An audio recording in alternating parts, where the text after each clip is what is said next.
Welcome, everyone, to another, well, I wouldn't say fantastic, stupendous, or out of this world, but I'd say a lot better than mediocre show. There you go. I am Bill Carns, my co-host Dave Champion. Together we are Totally Unprepared. Welcome to episode, I think we're on 15 now. Already? Can you believe it? How time It's flies. been almost 4 months. Yeah.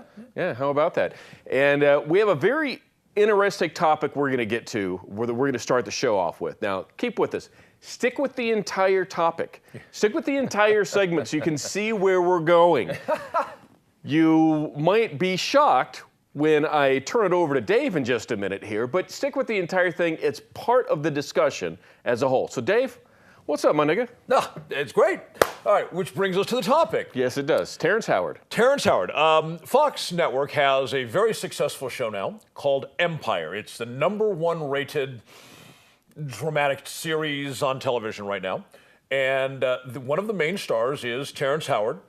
And I have to say, I'm a fan. Okay. I became a big fan. He did a movie called Hustle and Flow. And a very interesting movie, but just the way that he acted and handled a lot of situations in there, I thought was a pretty good role. He's done a lot of good stuff. Yeah, he has done good stuff. Yeah. He's a face that everybody recognizes. Even if they don't know his name, he's a face that everybody recognizes. Sure. And because he is now this big star in this top-rated TV series, he was interviewed by one of the big entertainment publications. And the topic that caught my attention and that Bill and I decided to talk about today was a dialogue where he was asked in the article what he thinks of the use of the word nigga on television. Now, I want to be clear, I need to draw the same distinction that Terrence Howard drew in the article, which is we are talking about the word that ends in A, not the word that ends in ER. Okay? Now, Bill, you probably caught on to this distinction several years back. Many years, yeah.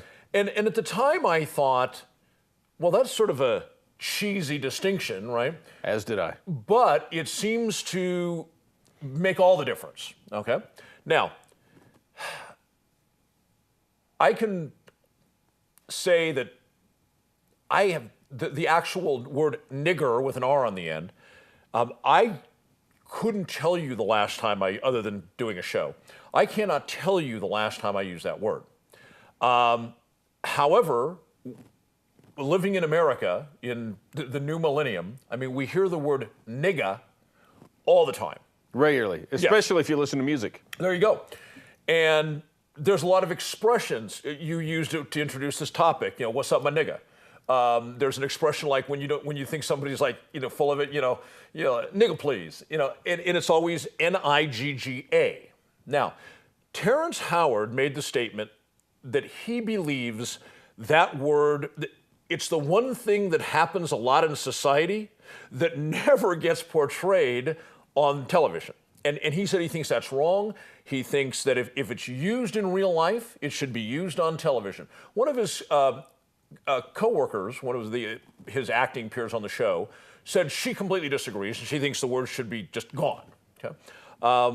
And if I may, that's empowering the word, especially in its original form with an ER at the end. Yes. That's allowing that word to change dialogue, to absolutely flip the script on any discussion that's going on, and really to empower that word. You might be very well aware that a few years ago now, the NAACP actually held a memorial service for that word ending in ER, for nigger, to never be used again. They actually held a real life memorial service, dead and buried, never to be used again. I was not aware of that. Yes, it happened, I don't know, a few years ago now. But when we're getting into more of the slang version of it, and keep in mind, I really see this as more of a societal thing where you come from, your speech patterns. Cultural, really cultural, yes, thank you. There's a movie out that Jamie Foxx is in called Django Unchained. Yes. And it's about a 3-hour movie. And of course, the word is thrown out around constantly because it's during slave time. But that's ER. I understand. Yes. However, if you listen to the pronunciation of the word by the actors in that movie who are black, it's almost consistently ended with an A at the end. So this is a newer distinction that's come around, obviously within our latest generation. And it's to, as I can see it, to really de-emphasize the hurt involved with an ER at the end, to make it kind of an acceptable version when we're talking about like saying, hey pal, hey buddy. Right. Now, you remember several years ago when I was still doing the radio show, I talked about the original word nigger. And I said, this word needs to be disempowered. I remember that show well, actually. And one of the things I did, because this was several years ago, and for a white person to say that word was just beyond, people couldn't even imagine. And on the show, I said, the way to disempower this word is to render it meaningless. And so on the radio show, I got into my microphone and I said nigger, nigger, nigger, nigger, nigger, nigger, nigger, nigger, nigger, just to make the point it's meaningless. It's a freaking word. It's sounds you make with your tongue against your teeth and your lips. It's meaningless if we want it to be meaningless. Now we have this new permutation which does not carry that same condemnatory distinction. Sure. Okay, ending in an A.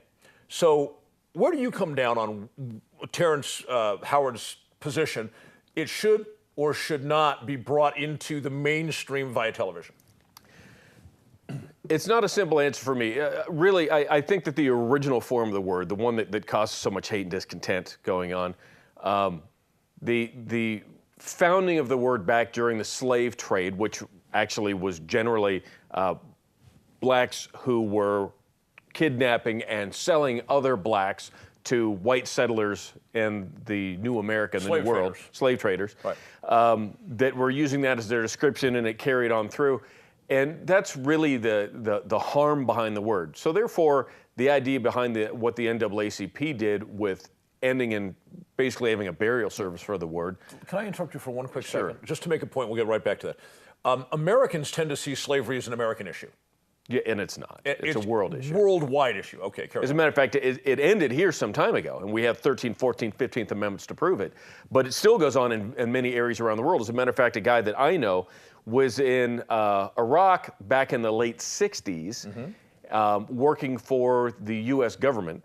And in Baghdad, there were various areas around town you could go and just buy human beings. Right, right. And this is during your lifetime and mine. And there are certain imams within Islam who say that slavery is acceptable, just like in the pre-antebellum South, there were Christian pastors who would preach from the pulpit that holding blacks in slavery in America was God's will. So there's always a religious angle to this as well. You can imagine. But your point was, I'm sorry I interrupted. Thankfully, we've moved past all of that. Yes.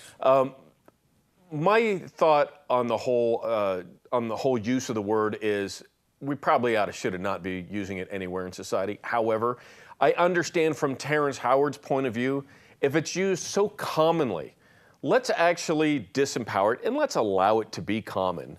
Let's make this distinction and allow it to be okay. Allow this to be okay within society. But let's make the distinction. This is what we're doing. We're changing the word. We're having an A at the end rather than an ER. We're taking the power away from it. I'm not exactly a fan. I don't want to see one of my daughters come home and say, "Hey, Dad, what's up, my nigga?" Yeah, it's like and who knows? That day may come around. Right, right. But it's like, I wouldn't think that we're using words like, text and Google and this, that, and the other. 15 years ago, these were a lot of words these were things that didn't exist just 15 years ago.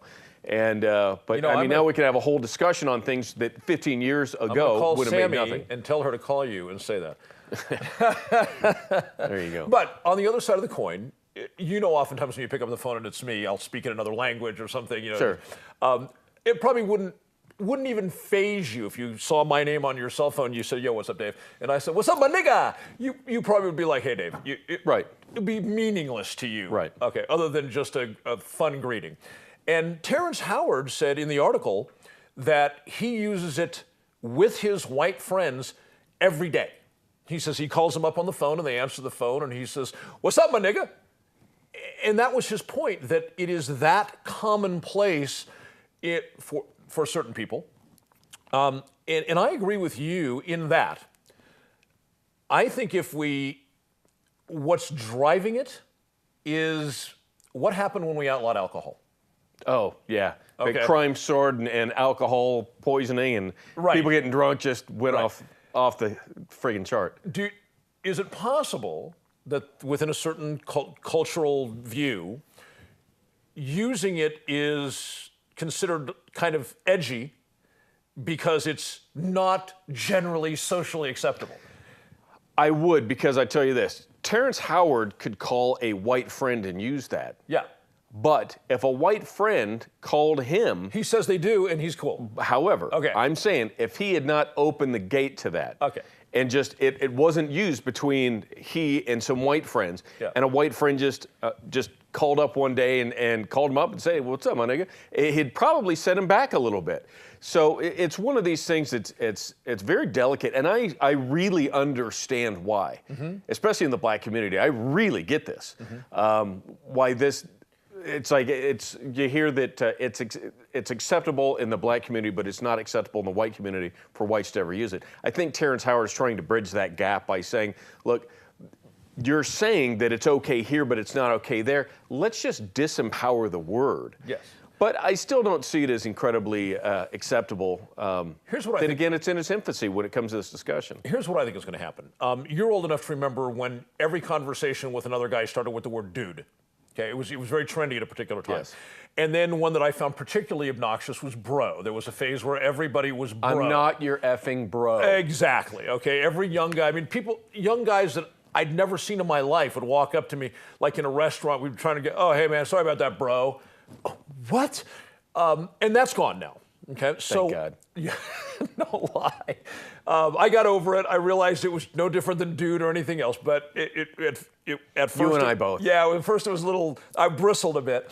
But I think the same thing is going to happen if we take nigga and we introduce it into the mainstream. You think it'll run its course? Yes, it's going to be just like dude, just like bro. Once the facade of it being edgy and, I'm doing something that's not permissible, It'll be replaced with something like, rain jacket. What's up, rain jacket? Yeah, Who yeah. knows? And that's I think one of the reasons that I've been a big advocate of getting the word out into the open is that once it loses that lack of permissiveness, that societal edginess, I think it'll, in time, in not a very great amount of time either, I think it's just going to fade away. Time will tell. All right. Stay with us. We'll be back for My Rant. Don't go away.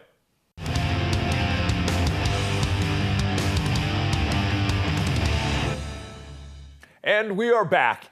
And it's time for...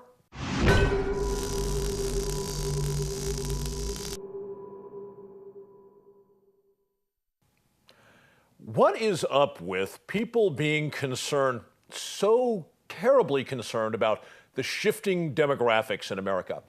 This came to mind for me this morning as I was reading an article that Google is now providing funding for something called Code 2040, which is a program designed to bring minorities into the high-tech industry. Typically, the high-tech industry in this country has been populated predominantly by whites. If you were to walk into the headquarters of Google and you go to the techie department, you're going to see predominantly, not all, predominantly a bunch of white geeky tech guys working away. Now, the demographics of the United States is shifting. This is not arguable. The reason that Code 2040 was, they adopted that name is by 2040, I think it's actually that the real date is 2039, people who project these things are saying that the United States at that point, 50+%, I think it's actually like 50.2% come 1939 if the number, I'm sorry, 2039, if the numbers hold, by that year, more than half of Americans will no longer be white descendants of Europeans. And I have had some people bring this up to me and with great consternation. And of course, everyone who brings it up to me, as you can imagine, is white. And it seems like there's some issue with, well, I'm white and my team isn't going to be the majority anymore.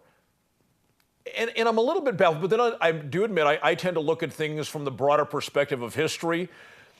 The fact that Dave Champion, as a Caucasian person in America, is a member of the majority today, and in 2039, I will no longer be the majority. It doesn't faze me in the least. I could care less. However, there are people that are just seriously bent out of shape about this. Now, the race component baffles me. I guess there are people who are invested in the color of their skin at birth. You know, I'm a white guy. White people rule. You know, I'm a Hispanic guy. Hispanic people need to rule. The whole race thing is we're all human beings, right?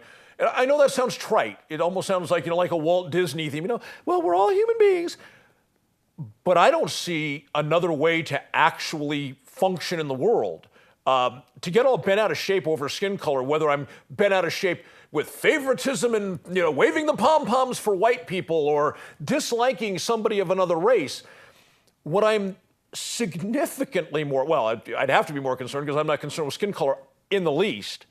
So what I'm significantly more concerned about is not who is going to be the majority in America come 2039. What I'm concerned about is how they are going to conduct themselves. Now, that's what I think a lot of white people are concerned about, because in their mind, only white people are good and decent and intelligent and hardworking and all of those things, which happens to be convenient to think that way if you're white.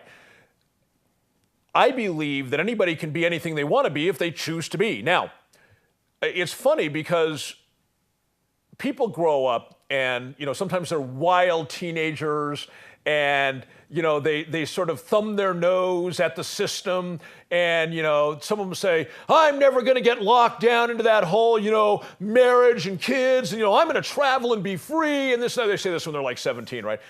And then by the time they're 32, they're married, they've got a mortgage, they've got 6 car payments, they've got 3 kids already and they're struggling and they bought into the whole thing. So the point is people sometimes begin at one place. Actually, I think it's the rule more than the exception. They start out with one mindset and they end up someplace completely different. So the fact that today people might look at certain segments of minority populations and say, well, I don't like what I'm seeing there. Well, you know what? Those folks, whether they're white, Hispanic, black, there's always been knuckleheads. There's always been people who are not going to sit in the corporate offices. When America was like 98% white, there were always people who could never sit in the corporate office because they didn't have what it took. Okay, they were knuckleheads. A less generous term might be losers. Okay, they've always been with us. So what I'm concerned about is, as the demographic shifts, I'm not concerned that I'm going to be in the 40 percentile rather than the 60 percentile. I could care less. What I'm concerned about is whoever, of whatever race, is in the driver's seat, whether it's the corporate driver's seat or the government or political driver's seat, that they are right-minded and doing the right thing. And of course, the funny thing is, whether you talk to somebody who's, say, a member of the Republican Party, or you talk to somebody who's a member of the Democrat Party, or anywhere in between, and you ask them, don't you want these people in 2040 to be right-minded? You're going to get a resounding, unanimous yes, and they all think the right thing is something different. So, Bill, what do you think about these changing demographics, and where should people's concern and interest lie? I think the concern and interest really belongs elsewhere. I really do. I hate the term race anyhow. I've talked about it on the show. There's one race. It's the human race. It's the color of your skin. It's cultural differences. It's where you come from historically with your background. If your DNA is slightly different, we're still all humans. We can all still mate and create new humans, right? Right. So, and it's interesting you say this, that the Google's Project 2040 is, they're saying that 49.8% of America will be white, and 50.2% will be other than white. Yes. Whites will still be more than any other individual skin color, but they just won't be more than half of everybody in the country. Right, and that's because the other 50.2 will be made up of everybody else. And I believe that's supposed to change sometime approaching 2070. Okay, and I'm sure I'll be 101 years old by then. You know, yeah, like we're going to be around, right? So really, the problem that I see is that by the time 2040 rolls around, this country is going to be so far in the toilet, it's not going to matter. It really is. And I'm going to take this onto a political spectrum. The last great president who stood up for actual individual rights to any extent was Ronald Reagan. True. And from there we had Bush 1, who was a member of the globalist party. got us involved in Agenda 21 and all kinds of other horrible globalist-related things. Then we bring in Bill Clinton, another member of the globalist party. And we should point out, Republican and Democrats, respectively. Same thing. Right. And then we go back to another Republican, George Bush Jr., another globalist party member. Then we get into Barack Obama. Sock puppet. Yeah, then we get into Barack Obama, who's working for the same globalist entity scumbags. And I got to tell you, if we end up with Clinton v. Bush 2.0, I'm probably going to end up offing myself. Not literally, I'm just saying. That's globalist versus other globalists. And I actually put a post on, pardon me, on social media recently asking, okay, you got Bush, you got Clinton, Jeb Bush, Hillary Clinton. Are they different? If they each served 1 or 2 terms as president, at the end of which, what is the difference in what status would the country be in that would be different? If Bush had it for 8 years, if Clinton had it for 8 years, at the end of those years, how different would the country be between the two?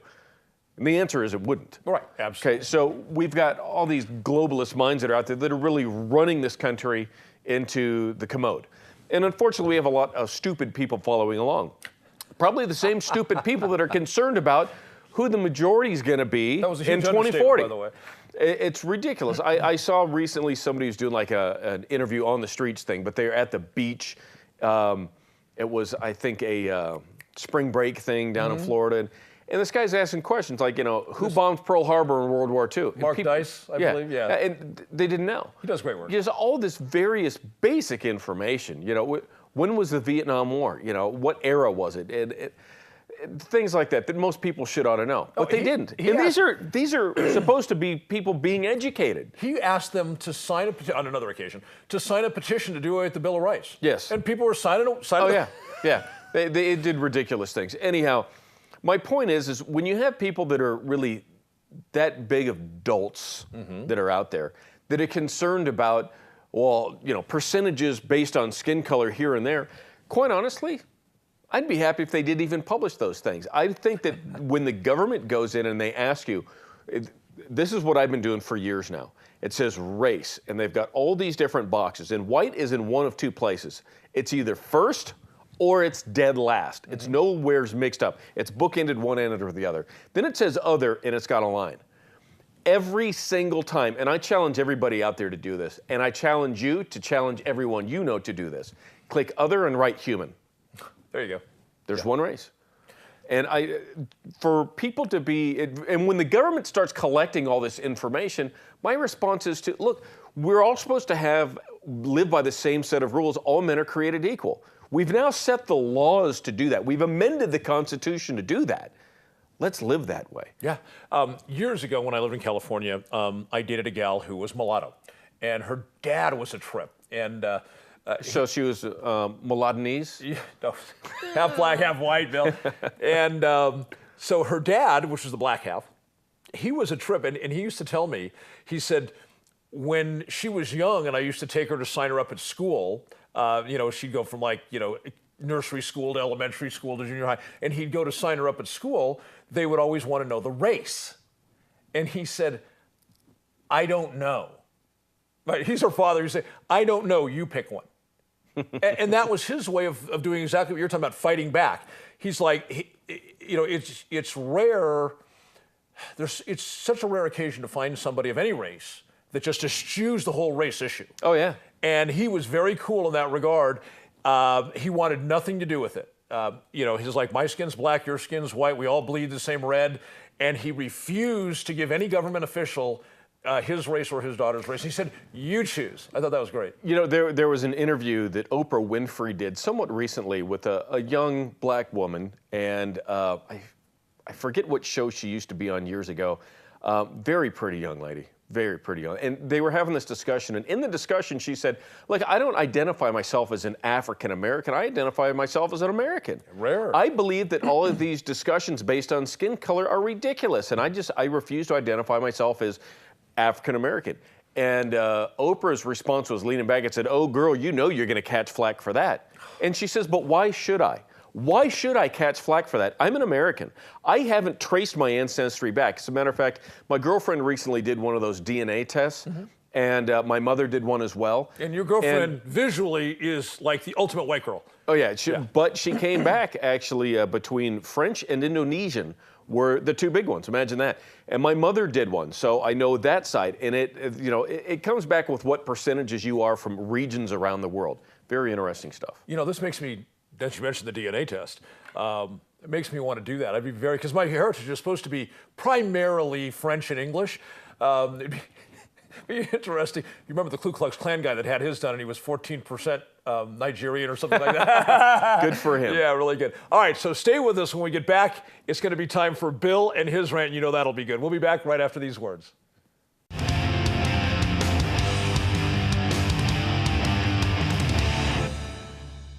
It's now time for me to rant right here.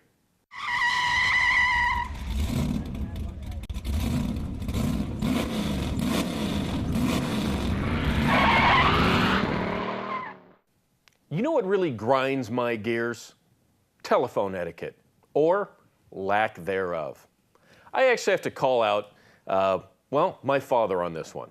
Love you, Dad, but I gotta say, I worked for my dad for many years, and he's the type of guy that when the phone rings, regardless of what's going on, he answers it. And I know I'm just diming out my dad because I know he's always done this, but I know several other people that have done this before. You're in a meeting, you got several people going on, phone rings. You answer it. You answer it, and you start having a conversation with that person while the meeting's on hold. No, that's what voicemail is for. Don't bring the phone into the meeting. Or if there's one on the desk, ignore it. Turn the ringer down, or at least send it to voicemail. You know, my brother, who's on the opposite end of the spectrum, he and I were having a discussion several years ago now. This is before everybody had only a cell phone and there were still house phones out there.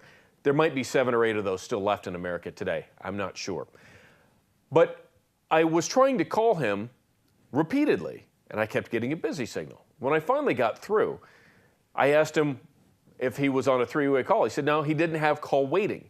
And he explained to me he didn't have call waiting because he hated being on the phone and being put on hold while someone takes another phone call and goes on and has a conversation while the original person, who should take priority, mind you, is sitting on hold. So he didn't bother having call waiting. He figured they could call back. So I learned a valuable lesson with that because I can appreciate having been on the phone with someone and we're in the middle of an actual discussion, the reason that we're chatting, something of some form of importance. And you end up being told, oh, hey, I got to call you back, so-and-so's calling. Click. It's like, wait a minute. Send them to voicemail. We're already talking. It got to the point when I was a customer service supervisor, I actually used to tell the people that would answer the phone if several calls came in, let's say they had 4 calls, they'd answer the phone, hello, XYZ, please hold. Hello, XYZ, please hold. Hello, XYZ, please hold. Then get to the 4th, then hello, XYZ, how can I help you? No. The right way to do is put them on hold. Go back to call 1. I'm sorry, how can I direct your call? However you would answer the phone. Go back to the person of priority. Now, for my 2 cents, if I'm on the phone and another call is coming in, one of 2 things is going to happen. One of 3 things is going to happen. They're either going to go straight to voicemail, if it's not that important, or if the person I'm chatting with now, the conversation is wound down and we're just really filling time by talking about really nothing of any importance, I may then say, hey, I've got another call coming in. I've been waiting on this person, whatever the case may be. Is it cool if we chat later? And I get this. I try to get their permission for it before I bring over. Or the other option is this. Hey, I've got a call coming in. I've been waiting on this. Hold on a second. I'm just going to take care of them. I'll get right back. And I do that. I'll answer the phone. Whoever's ringing in, hey, I'm on the other line. Let me finish that conversation. I'll call you back shortly. Okay? Good. And then I click off. If you are the person receiving that, here's your duty to say, sounds good, call me back. Or, hey, I'm headed into a meeting, I'll let you know when I'm out. Something along that line. Respond to it, but don't say, hey, it's real quick. Hey, I wanted to call and ask your opinion. No. Someone else is obviously on the other line, or the person who answered your call is doing something. Respect that. Please respect that. Another thing is you are arriving. Some people that I talk to, I'll answer the phone, hey, this, that, and the other's going on, I got about 3 minutes. Based on the person I'm talking to, because this might be a run-on phone call based on the individual I'm chatting with. I know that they have run-on phone calls. I've got several people I talk to that if you don't have a definite end, it'll go forever. And I just don't have that kind of time. I don't have that kind of interest on staying on the phone that long. I really, really don't. Dave, how often do you and I actually spend on the phone? When we talk, how long are our conversations generally? 3 minutes? Yeah, about 3 minutes. Yeah. Right? And that's because you're busy and I'm busy. You're getting your life handled, I'm getting my life handled, and our lives coincide on certain issues. What, you think we probably handle 90% of it via text? Yeah. Yeah. And those are usually pretty short too? Yes, they are. Yeah, our phone calls are usually, if the text is going to get out of hand, Phone call. it's much more, yeah, just make a phone call. But something you said really keyed in. The people who rattle on, I have friends that I love, great guys, okay, like my brothers. And I only talk to them like once every 6 months because I cannot get on the phone with them. I have to be it's roughly what, an hour drive to Vegas? I have to be like on a drive to Vegas with no other business calls to make to talk to one of these guys because there's no way, and I'm sure you have friends like this, there's no subtle way to get off the phone with them because they just go and go and go. And I hope none of them are watching this show. Sometimes it's like, it feels like I'm talking to like a high school girlfriend. You remember how that was in high school? You get on the phone and all lovey-dovey when you were in like 10th grade. You'd be on the phone for an hour if your parents let you be on the phone for an hour. And that's kind of how I feel like with these guys. Like, I love you. You're great. You're awesome. There cannot be this much to talk about. Now, I don't know about you, but I've never really enjoyed talking on the phone all that much. Yeah. It's interesting. I was talking to one of my daughters on the phone on Saturday, and the conversation got to be so interesting. I was driving out to go eat, and I said, you know what, I got to the restaurant. Let me go in and eat. I'll call you back when I'm done. And as soon as I got back in the car, I called her back. And it was a very interesting phone call, but that's kind of few and far between. Yeah. Of course, enjoying that with one of your children is a joy. Yes. But I have a guy, he's a friend of mine, used to be a close friend of mine. You know who he is. And the thing is, though, is this guy ended up being a very, very difficult friend to have. Everybody knows this type of person, where you have a friend that is so difficult to have, it is work. It's a struggle to keep them as a friend. Yeah. And this was during this time. At some point in time, it was, 5 years ago or 4 years ago, something like that. I finally said, look, I can't do this with you anymore. You literally take up about 2 hours of my day every day of the week, wow. And it's always a struggle. And then I'm concerned about everything about that until the next time we talk. And just, I can't do it anymore. So we haven't had a total separation, but it's been a massive difference in communication. Back. Yes. Yeah. And I recall one time on a drive into Las Vegas, we were having a chat, and I just called up and said, hey man, how's it going?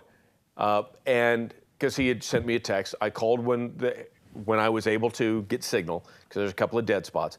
And that's all I said, hey man, how's it going? And I didn't speak another word. My girlfriend's with me in the car. We're driving. 8 miles later, at the speed limit, it's about 9 minutes, right? The call dropped due to another dead zone, which takes about 3 minutes to drive through. So wait a second, the call dropped and you went, yes! Well, here's the deal. As soon as the signal came back, I hit redial, and he answered and goes, what happened? I didn't realize that the call dropped. When did it drop? What was I saying? And of course, I couldn't pay attention all along. He said, it just dropped, I called you right back, which meant for 3 minutes he's talking to dead air. Right. But it had the same effect. And then it went on, and I drove for about another 4 or 5 miles, another dead spot that lasts for about 5 minutes. I called back after that. Oh, you are a good man, Bill. I would have the phone would have been off. Yeah, but the thing is literally, he was talking the entire time, and of that time, there was a good 8 minutes of talking to dead air. Oh, I know. I've been on your end, the receiving end of that. I'll tell you a funny story. I used to have a little box. It was about the size of a paper pack of matches, but much thicker. And it was on a little chain for keys, right? And on the face of it, it had, I think, 6 little tiny buttons. And they all made little sound effects. One was like a crying baby, something. And one of them was static. Okay, I kid you. So what I used to do is I'd be driving down the road and somebody be doing one of these monologues where they could care less that you're on the other end of the phone. It's just all about them, right? And so I'd have my phone, I'd start driving with my niece, and I'd put this thing up there and shh, can you hear me? Shh, you know, and it'd be making the static noise. I'd be like, hello, hello, off. You could get away with that with analog technology. With digital, it's a different story. If I hadn't lost that thing, I'd still be doing it today. You know, I actually saw something years ago, and this is when, before everybody had a cell phone all the time. Yep.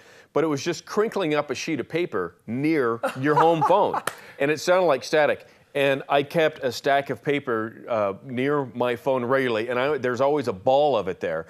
Pick it up off the desk, and I'd be crinkling in and out, and it's really, there must be water in the line. Note to self, put paper in my truck. Well, but it's different now, digital technology. Oh, I don't care, Yeah. I'll fake it, no one knows. Yeah, they will now. Look, Dave, it's not just you and me. America's watching. Oh, it's even gonna be worse if you hear it someday. Hey, Dave, how's it going? Oh, good. And I start, is that? I know that sound. Let's see who does it to the other one first. It's funny, though, because you and I, although our conversations are 3 minutes long, we'll literally talk on the phone maybe 2 or 3 times a month. Oh, yeah. It's usually during text. And oftentimes, like, we could finish this show, and we meet about an hour before we get to the studio. We have lunch, chat about some of the things of the show. We come here. We may not even talk before we meet for lunch next week. We just know what's going on. Right. So, and that's not unusual. And one of the joys for me about this show is because you're busy and I'm busy, there was a time when you and I didn't get much time to talk. No. And, it was like we'd get together for dinner every now and again, and it was like, God, that was great, And now, one of the wonderful things about this show is that we spend 45 minutes to an hour every single Wednesday before this show, and that's... Yeah, I remember there's actually kind of a withdrawal thing. It was this last fall, I believe it was, and we hadn't sat down for lunch in maybe 4 months. Yeah. It was a long time. We're like, wow. Yeah. Wow. And there's somebody else who shall remain nameless for the political reasons that in this town that you and I are both have a close relationship with. And, we grab lunch with him whenever we can. And now that's gotten considerably more challenging. It does. But I want to try to, just as we're getting down to the last minute or so of this segment, wrap it back up to a little bit of phone etiquette, is be considerate of everybody there. Everybody in society now is so me. I look out for number one. I'm so important. So when I want to talk, somebody needs to listen. It's not the case. Shut up and sit down and wait your turn. Have some etiquette. Look up etiquette. If you don't know that word, what is that word? E-T-T-I-Q-U-E, etiquette. Look that word up. Did I spell it right? I don't know. Because I screwed up the math a couple weeks ago. But look it up, understand it, and please follow along and realize we all need to be there to help other folks out. Be of a benefit, not of a draw, especially when you're on the phone with somebody. Good manners are just nothing more than a way of showing other people that we respect them. And on top of that, they flourish. They are contagious. Yes, and we'll be back.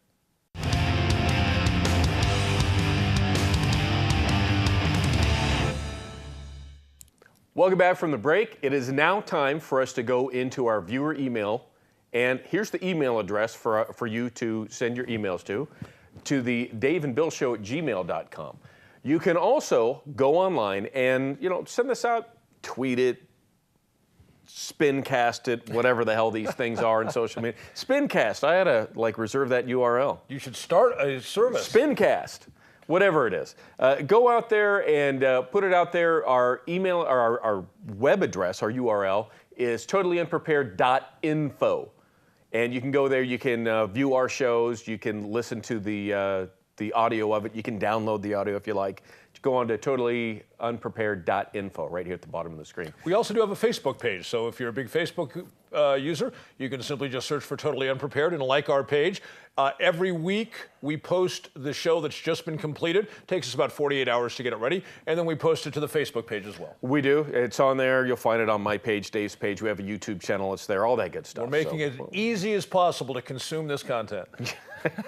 How's that for some those who are interested? Consume the content. So from our viewer email bag, we end up with a question by one of our viewers that asked if we witnessed police abuse occurring against a citizen or citizens, to what involvement would we allow ourselves to be involved? What would we do? And by abuse, Dan is referring to physical violence. Yeah, say the cops are just kicking somebody's ass. And, maybe you witness, there's been cases where, grandma they're trying to pull her over in an unmarked car. So she calls on the phone to make sure that that's actually a cop. Mm-hmm. And it takes a couple miles of her driving before she gets an answer, and she pulls over, and that cop starts pulling out his gun, yanking her out of the window and kicking her ass because he's upset. So something along this line, somebody walking out of out of a mall, and they fit the description, and guns are drawn, and these people start getting thrown around and getting their asses kicked. To what level would you get involved? In this setup you just gave, coming out of the mall, the first thing that comes to mind for me is, and it's funny because the ethos today seems to be amongst cops definitely, and then amongst a certain genre of Americans, that when cops give you an order, follow it. And to me, not so much, okay? And it's not that I wish to be problematic, it's that I have rights, and the fact that somebody is yelling something at me doesn't divest me of my rights, and if I'm a completely innocent person and I know I haven't done a damn thing, he's wrong. Right off the bat, if I'm innocent and he's pointing a gun at me, get on the ground, get on the ground! And I just walked out of the mall. Now, if there are 6 guys with guns pointed at me, I might get on the ground. But the point is, I know he's the one in the wrong. He's the one pointing a gun wrongfully at me, okay? And if he doesn't have his gun out and he just starts poking his finger at me and giving me commands, and I'm as innocent as the day is long, there's not going to be just like instant compliance to his wrongful conduct, okay? That's my ethos, and some people disagree with that. So, having said that, in your example, the guy coming out of the mall, let's say he's got a little Dave Champion in him. And the cop starts yelling commands at him, and he's like, dude, I'm with my wife and my kids. I haven't done anything. You're talking to the wrong guy. And he starts to walk away, okay? And so here they come and they pounce on him and they do the gang thing. Now, you and I know there's legitimate use of force, okay? Even if they've got the wrong guy, okay? If they think they've got the right guy, there's legitimate use of force, okay? And for those people who care to look at them, there are minimum hundreds, possibly thousands of police violent abuse videos every week now, okay, with the proliferation of cell phone cameras and so forth. So Dan's question is, we see something, you or I, especially with our frame of reference, we can actually look at that and judge it legally. We're seeing an abuse of force, and we recognize it for exactly what it is. This guy, they're not trying to handcuff this guy. That may be the goal down the road, but what they're trying to do right now is they are trying to whoop his ass. I have to tell you something. I have a friend of mine, personal friend of mine, that I met through a few other friends that we all hang in the same group. And the way that my other friends met this guy was one of them, with a couple of his friends, were in a car. They got pulled over by our county sheriff's department a couple, 2-3 years ago. They got pulled over. And the police presence involved in this pullover was ridiculous. These folks, they were at a local casino. They had a disagreement with a security officer that was there. The security officer got flipped off and told where to go.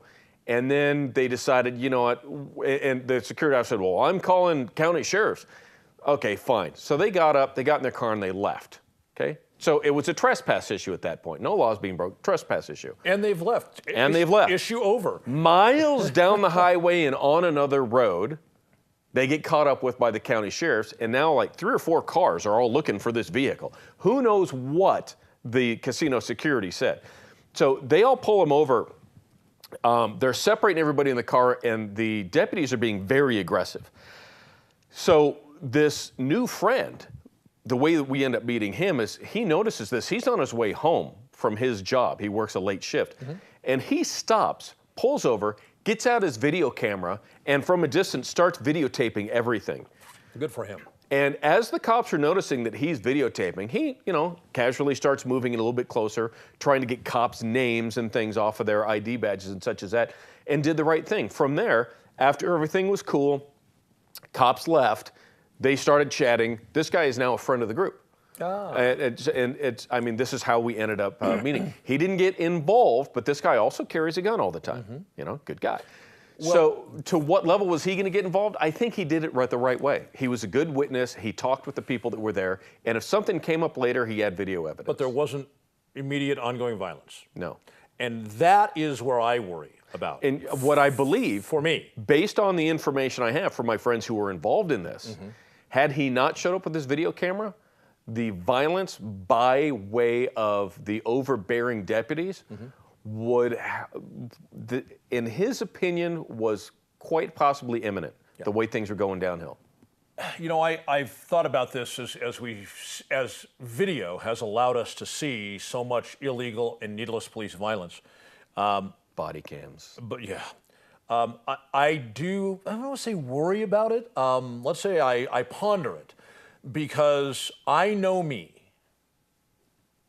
I am not capable of standing there watching a guy take an unjustified, illegal ass whooping, no matter who's given the whooping.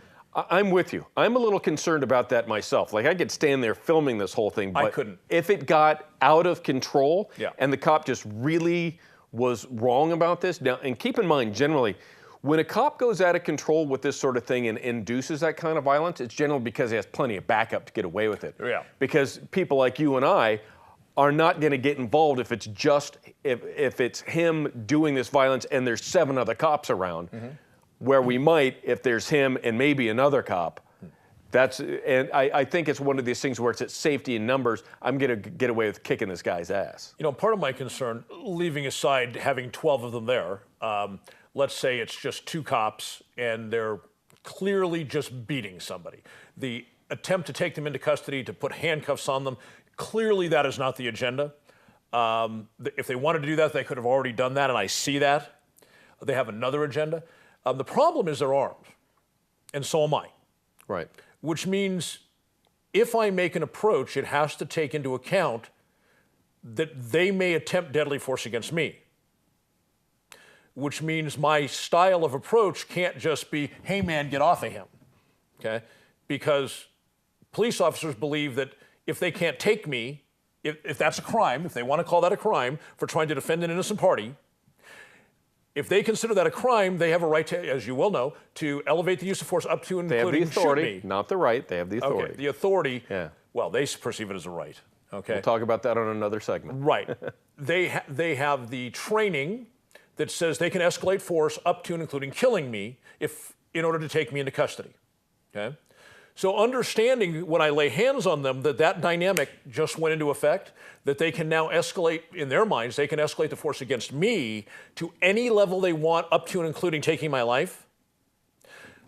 Simply putting my hands on them, because you can tell I've thought this through, simply putting my hands on them seems unwise.